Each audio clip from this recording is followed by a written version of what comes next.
Imagine yourself wandering through the Ethiopian highlands, sometime in the early 1600s. The hills roll gently into one another.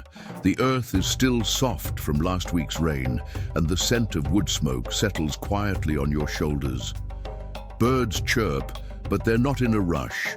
Nothing is. And then there's a cave. Nothing grand, not the kind with dramatic stalactites or a wise owl at the entrance, just a simple hollow in a hill. You might pass it without noticing. But inside, a man sits cross-legged, thinking. His name is Zera Yacob, and while the rest of the world was busy lighting people on fire for disagreeing with theology, Zera had another idea. Walk away from all of it and think. He was not part of the Enlightenment in Europe. He did not correspond with learned men in powdered wigs. He simply picked up a parchment, sat down in the quiet, and tried to make sense of life. Zera was born in 1599 into a religiously devout Ethiopia, a place where tradition and scripture carried the weight of law. From a young age, he was immersed in theology. He studied, he obeyed, and he listened closely. Unfortunately for the church, he also thought. He asked questions like, if God is just, why would different religions contradict each other?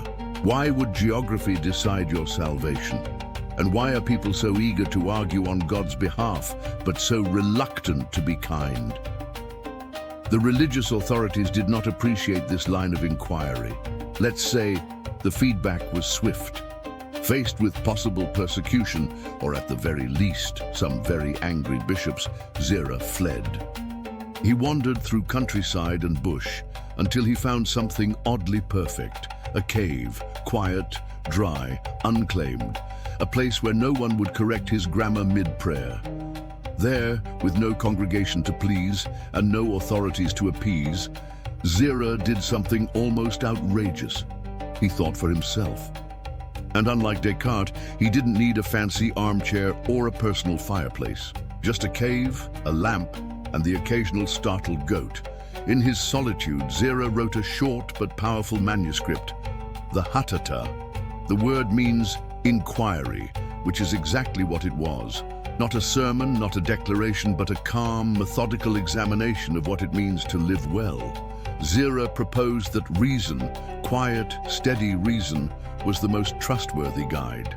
Not fear, not tradition, and certainly not whichever priest happened to shout the loudest. He believed that morality must be universal. If a rule only worked for one culture, it probably wasn't eternal truth. It was just local policy, written in long robes and fine script. He even questioned fasting, not because he wanted an excuse to snack, but because he believed that harming your health for ritual did not honor the divine. A bold claim made from a cave with no backup. In short, Zera's writing suggested that God gave us reason not to blindly obey, but to carefully discern. And if that meant stepping away from society to do so, so be it. To be fair, cave Wi-Fi was excellent back then for uninterrupted thinking. Eventually, Zera emerged from his cave. He married, he farmed, he taught. He did not start a school, nor demand disciples. He simply lived. His manuscript, the Hatata, was preserved quietly by a few scholars. Centuries later, it surfaced in Europe, and a few puzzled academics asked, wait, who is this Ethiopian Descartes? The comparison flatters Descartes. If anything, Zera didn't need to pretend he doubted his own existence just to start writing.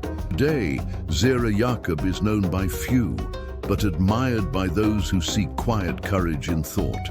His work is a reminder that stepping away from noise isn't a withdrawal. It's a return to self, to reason, to sanity. So next time the world feels full of shouting, try Zera's method.